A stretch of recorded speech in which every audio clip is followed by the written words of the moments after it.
एक महल के सामने एक झोपड़ी थी। तो जो साहूकार था वो बर्दाश्त नहीं कर पा रहा था उस झोपड़ी के वहां होने को। उसने खूब प्रतीक्षा की कि झोपड़ी का स्वामी मरे तो मैं वो जगह अपने में हड़प लूं। और थोड़े काल बाद वो स्वामी मरा तो न्यायालय में ऐसी तिगड़मबाजी करके उस आदमी ने वो झोपड़ी अपने में मिला ली और कागज थमा दिया उस बूढ़ी विधवा को और उसके पोते को, जो कि बहुत छोटा था, कि अब ये झोपड़ी मेरी हो गई है, ये जगह मेरी हो गई है, तो तुम यहां से निकलो। उसने खूब मिन्नतें की कि मैं कहाँ जाऊंगी, वो तुम्हारा मसला है, मेरा नहीं, तुम तो यहां से निकलो। और उसे निकाल दिया और वो झोपड़ी हटा दी और सौंदर्य का वर्धन किया अपने महल में। 2-4 दिन बाद वो बुढ़िया उसके द्वार पे उपस्थित होती है और कहती है, सुनो साहूकार, अब तुमने हमारी झोपड़ी जैसे भी सही ले तो ली ही है, लेकिन जो मेरा पोता है ना, वो कहता है दादी मुझे तो अपनी घर की याद आती है और वो सो नहीं पाता है। तो ऐसा करो कि मैं एक टोकरी मिट्टी ले लूं ताकि जहां पर रहती हूं उस मिट्टी को लीप दूंगी तो उसे अपने घर की गंध आएगी, सुगंध आएगी कि ये मेरा घर है, तो वो ठीक से सो लेगा। साहूकार ने देखा कि कोई कर्मचारी तो है नहीं, तो वो कहता है कि चल ले ले एक टोकरी मिट्टी। और उसने एक टोकरी जो मिट्टी थी वो भर तो ली, लेकिन उससे उठाई नहीं जाए। तो साहूकार से कहती है कि बोझ कुछ ज्यादा है टोकरी भर मिट्टी का, तो तू उठवा दे मुझे। साहूकार ने कर्मचारियों को देखा, वो थे नहीं, तो वो सोचती है कि बला जितने जल्दी हो सो टले, मैं ही उठवा देता हूं। तो उसने उसकी एक टोकरी भर मिट्टी में जो हाथ लगाया उठवाने को, वो उससे मुठी ना जाए। न बुढ़िया उठा पाई, न वो साहूकार उठा पाया। तो वो कहता है थोड़ा वजन और कम कर, क्योंकि ये भारी है, मिट्टी का वजन भारी है। तो उसने 2-4 डीले जो थे वो कम किए, फिर उठाए, लेकिन उठाई ना गई। 2-4 और कम किए, लेकिन उठाई ना गए। वो झल्ला के साहूकार कहता है कि रे बुढ़िया, तेरी मिट्टी का वजन तो खूब भारी है। वो बुढ़िया कहती है, साहूकार ये तुम सोचो, जब एक टोकरी मिट्टी इतनी भारी है तुम्हारे लिए, तो यहां जो तुमने मेरी जमीन हड़प ली है उसमें कम से कम 1000 टोकरी मिट्टी तो होगी ही। जब एक का वजन न तुम उठा पा रहे हो, एक का बोझ तुम झेल नहीं पा रहे हो, तो सैकड़ों टोकरियां मिट्टियों का बोझ कैसे झेल पाओगे तुम। साहूकार कहता है कि देवी तो मुझे क्षमा कर, और ये जो झोपड़ी है और ये जो मिट्टी है तू अपने पास ही रख। अरे जब एक टोकरी मिट्टी का होना मेरे जीवन का इतना बड़ा बोझ हो गया है, तो 1000 टोकरी मिट्टी का होना कितना बड़ा बोझ होगा मेरी जिंदगी में। चाचा, जब एक को उठा ना पा रहा हूं तो निश्चित ही 1000 टोकरियों के नीचे तो मैं दब ही जाऊंगा।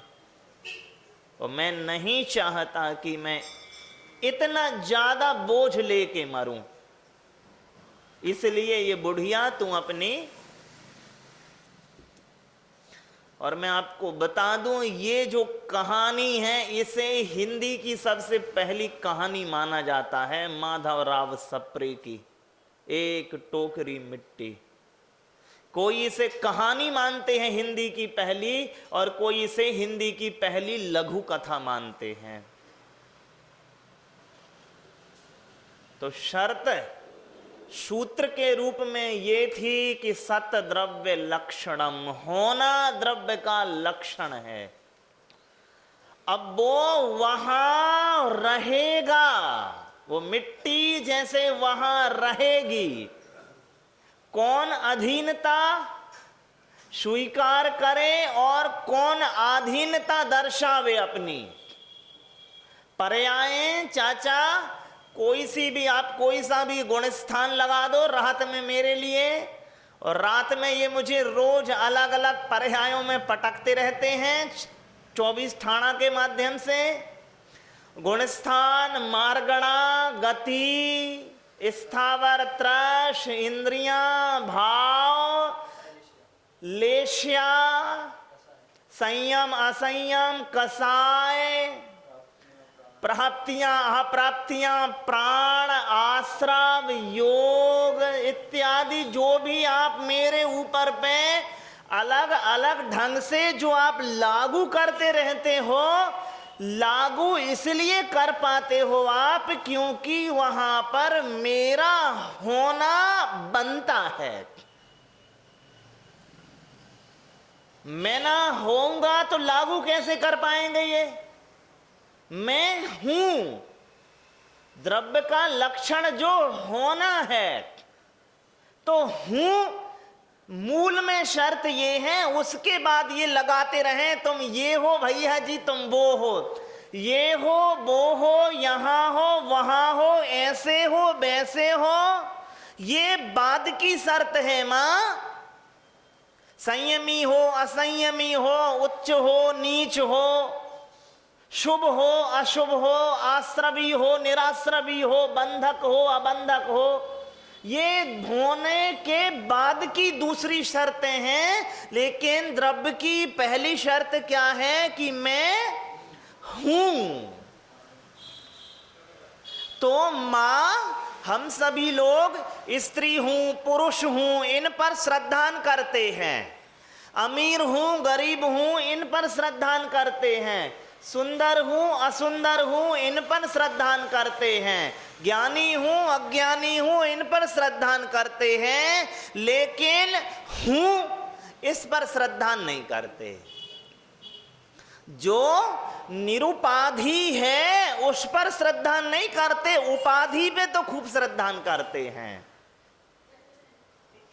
और तत्व की बनावट निरुपाधिक है, तत्व की बनावट अहेतुक है।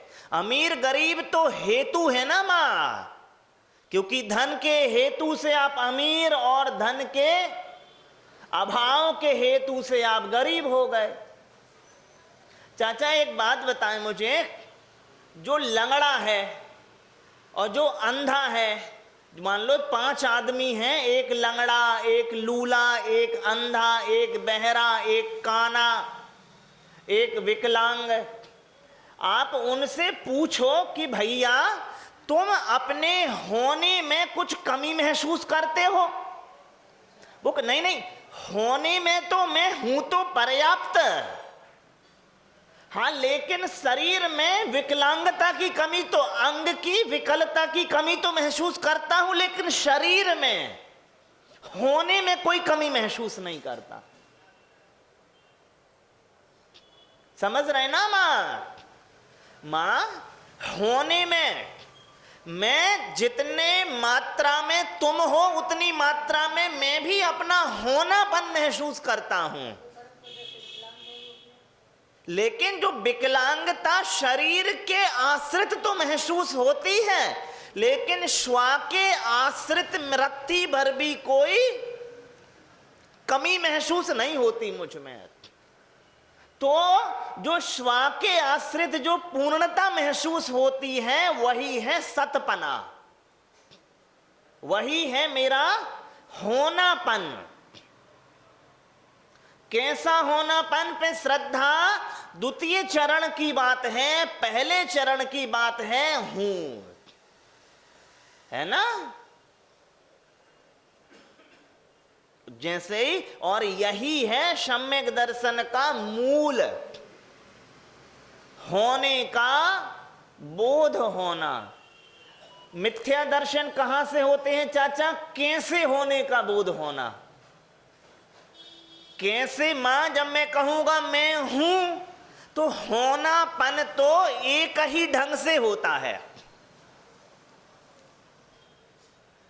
अस्तित्वपना तो एक ही ढंग से होता है, लेकिन अस्तित्वपने की जो पर्याय हैं वे नाना प्रकार के ढंगी होती हैं, कि ऊंच है कि नीच है, गरीब है कि अमीर है। लेकिन जो है शब्द वो सब में कॉमन है। मैं गरीब हूं, तो हूं तो शब्द कॉमन है कि नहीं है मां? तो मुझे हूं पने पर श्रद्धा रखनी है, मैं और गरीब इन पने पर नहीं। मैं स्त्री हूं, तो आप किस पे श्रद्धा रखती हो? या तो मैं पने पे श्रद्धा खूब रखती हो, या स्त्री पने पे श्रद्धा रखती हो, हूं पने पे श्रद्धा नहीं रखती। मैं ज्ञानी हूं, अब लगा लो सब जगह। मैं स्वामी हूं, तो स्वामी पने की श्रद्धा दोषपूर्ण है, ज्ञानी पने की श्रद्धा दोषपूर्ण है, स्त्री पुरुष पने की श्रद्धा, क्योंकि ये सारे के सारे औपाधिक भाव हैं, है कि नहीं है मां? लेकिन हूं, देख लिया, आप बताइए, हूं पारिणामिक भाव है कि नहीं है? तो सेंटेंस में श्रद्धा विकसित करें। तो जब आप बोले, अभी आप बोलते हैं चाचा मैं ज्ञानी हूं, तो आप ऐसे बोलते हो मैं ज्ञानी, ज्ञानी पे जोर ज्यादा होता है। अब आपको जोर किस पे? मैं ज्ञानी हूं, हूं पे ज्यादा जोर होना चाहिए। अभी मैं अपने सेंटेंस पे, अलग अलग सेंटेंसों पे श्रद्धा होती कि नहीं होती है? और जो भाषाविद हैं और जो मनः विज्ञानी हैं वो समझ जाते हैं कि इनका मनः स्तर और इनकी चेतना का स्तर जो भावात्मक रूप से परिलक्षित हो रहा है वो कितना उत्तम और अनुत्तम है। क्योंकि हमारी अभिव्यक्ति मन में होए सो वचन उचरिए, तो मन की अभिव्यक्ति जो है वो वचना के माध्यम से तो होती है, और वचना की अभिव्यक्ति क्रिया के माध्यम से होती है, नहीं होती। हालांकि इसे सर्वथा ठीक मत लेना, क्योंकि मोर जो इतना सुंदर नाद करती है वो भी सांप को खा लेती है। तो इसलिए हमेशा वचना के माध्यम से ना लेना, लेकिन अधिकांशतः बहुधा लोग वचनों में वह प्रकट कर देते हैं जो वो हैं। और जब आप कहते हो मैं तो सम्यक दृष्टि हूं और थोड़ा कष्ट आए तो मैं ये कहेंगे भगवान संसार में मैं ही मिला था तुम्हें, तो देखो आप भगवान में कर्तापने की श्रद्धा भीतर बिठाए हुए हो। आप ये मत सोचना कि ये सहज वचन है आपके, ये सहज वचन नहीं है आपके, ये आपके सम्यक वचन है जो आपके भीतर बैठे हैं। तो आपके लिए तो सम्यक ही है वो पर्याय, आगम के हिसाब से तो मिथ्या है वो, लेकिन आप तो सम्यक मान के बैठे हो कि भगवान ही करने वाला है, तभी तो ये निकल जाते हैं, हमेशा नहीं निकल जाते। अरे भगवान सब ठीक कर देंगे, ये कौन से वचन है? ये अंदर वो कर्ता ईश्वर की श्रद्धा बैठी हुई है बहुत प्रगाढ़ बहुधा लोगों में। नहीं तो भगवान के नामों में पढ़ेंगे तो ये सब नाम आ जाएंगे। कर्ता भी भगवान का नाम है। अभी नामों की श्रृंखला में भगवान पिता, पिता महापिता, परम पिता, ये भी श्रृंखला आ रही है पिताओं की। लेकिन जो मेरी श्रद्धा है वो सतपने की श्रद्धा नहीं है, कर्तापने की श्रद्धा है। सत में कर्तापने की श्रद्धा। बहुत अच्छे से बैठी है मां, और ऐसी नहीं बैठी। किससे बैठी है? बहुत ज्यादा अच्छे से बैठी है। और यही जो श्रद्धा है, जो महाराज साहब कह रहे हैं, क्या कहते हैं कि जो इस तरह की, चाचा ये मेरे दर्शन में दोष उपस्थित करती है इस तरह की श्रद्धा, क्योंकि वो मुझे परिभाषित करती है मां। तो वचन को वॉच करें। क्या करें? वचन को वॉच करें कि आप कौन सा शब्द बोल रहे हैं, तो आप पाएंगे कि वो शब्द आपके अंतर मन को, अंतर श्रद्धा को परिभाषित कर रहे हैं। क्यों? देखिए, आपने देखा था ना, अकलंक देव और निकलंक देव जब वहां पर नालंदा में पढ़ने गए और पकड़े नहीं जा रहे, तो उन्होंने कहा एक ही है कि भय उत्पादन करो, ताकि भय में लोग उन्हीं शब्दों का वाच्य करते हैं जो उनके अंतरंग में बैठे होते हैं। तो उन्होंने बर्तनों के माध्यम से भयंकर भय किया। तो वो सारे विद्यार्थी थे, वो क्या कह रहे हैं? बुद्धं शरणं गच्छामि, बुद्धं शरणं गच्छामि। और ये क्या कह रहे हैं? नमो अरिहंताणं, नमो अरिहंताणं, नमो अरिहंताणं। अब पकड़ लिया। जो आपका अंतरंग प्रकट हो जाता है, भय में प्रकट हो जाता है मां, गुस्से में प्रकट हो जाता है, अत्यधिक स्नेह में प्रकट हो जाता है। इसलिए नीति कहती है ना, खूब खुशी में किसी को वचन मत दो। ठीक है कि नहीं? और इसलिए नीति कहती गुस्से में ज्यादा ना बोलो, क्योंकि गुस्से में मूल बात प्रकट हो जाती है। भय में भी मूल बात प्रकट हो जाती है। नशे में भी, निद्रा में भी हो जाती है मूल बात प्रकट। वो कह रहे, पत्नी कह रही, कल तुम रात में सोते समय मेरे परिवार वालों को गाली दे रहे थे ना, तुम्हें भ्रम हुआ है। किस चीज का? कि गाली नहीं दे रहे थे। नहीं, इस चीज का कि मैं सो रहा था। इस चीज का भ्रम हुआ है कि मैं, अब जो चीज अंतरंग में है वो निकल रही है। तो आपके वचन व्यापार जो हैं वो सत की श्रद्धा परिभाषित करते हैं मां। तो जो लोग ये समझ नहीं पा रहे कि मैं सत का कितना श्रद्धालु हूं, वो अभी मैं बहुत दिन से सोच भी रहा हूं अपने सम्यक दर्शन को। चाचा, यदि किसी को देखना है मुझ में कितना अभी दर्शन में सम्यकपना आया है, तो वो ऐसे दृश्यों को देखें जो आपको, कोई भी दृश्य आप देखें, अगर मैं ही 2-4 दृश्य उपस्थित कर दूं आपके सामने, और पहला जो आपके मनस में पहला चित्र जो बने उसको देखकर, वो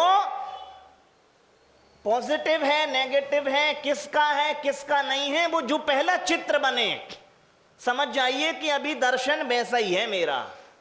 बाद में उसे आप ज्ञान के माध्यम से संभाल लें, वो अलग बात है। अब वो चित्र अश्लील बनाने पड़ेंगे या विभत्स बनाने पड़ेंगे, तभी तो पता चलेगा कि श्रद्धा में कितना अच्छा और बुरापन आया हुआ है। ठीक है कि नहीं है? तो हमारे दर्शन में अस्तित्व की श्रद्धा बने मां कि मैं हूं, और मैं हूं कैसा हूं मां? मैं हूं अपने में स्वयं पूर्ण, मुझकी कुछ में पर गंध नहीं, मैं अरस अरूपी अस्पर्शी, पर से मेरा संबंध नहीं। इस तरह की जो श्रद्धा बने मैं सहजानंद स्वभावी हूं, मैं ज्ञानानंद, मैं हूं अपने में स्वयं पूर्ण, पर की मुझ में कुछ गंध नहीं, मैं अरस अरूपी अस्पर्शी, पर से मेरा संबंध नहीं। इस तरह की जो श्रद्धा बने तो वो, नहीं तो अभी तो श्रद्धा मैं स्त्री हूं, मैं पुरुष हूं, पर्याय पने की श्रद्धा बनी हुई है और प्रगाढ़ श्रद्धा बनी है। पर्याय की जो प्रगाढ़ श्रद्धा है वो मिथ्या दर्शन का भाव है। और जो पर्याय की श्रद्धा बने लेकिन स्वभाव की ज्यादा मने मां, क्योंकि मैं दो ही चीजों का मिश्रण हूं, या तो स्वभाव का और स्वभाव और विभाव का। विभाव को पर्याय कह दो, स्वभाव को द्रव्य कह दो, तो स्वभाव का और विभाव का मिश्रण हूं मैं। तो जिसका रेशो जिस पे ज्यादा जावे उस हिसाब से मान लो कि मैं सम्यक दर्शन की कोटि का हूं या मिथ्या दर्शन की कोटि का हूं। स्वभाव की श्रद्धा ज्यादा है तो सम्यक दृष्टि, और विभाव की श्रद्धा ज्यादा है तो श्रद्धा तो दोनों की रहेंगी, क्योंकि पर्याय में मिश्रपना लिए हुए हैं हम सभी। लेकिन जिसकी श्रद्धा ज्यादा है ना चाचा, वही चीज मुझे परिभाषित कर रही है। तो ये जो सूत्र हुआ सत द्रव्य लक्षणाम के होना मेरा लक्षण है, और उत्पाद व्यय ध्रुव युक्तम सत के उत्पत्ति विनाश और ध्रुवता त्रिपदी जो मेरा होना है वह भी मेरा लक्षण है। अब उसकी आगे जो सूत्र है वो कल देख लेंगे। बोलिए पूज्य मंगलानंद सागर मंगल सागर मुनि महाराज की जय। पूज्य द्वय मुनि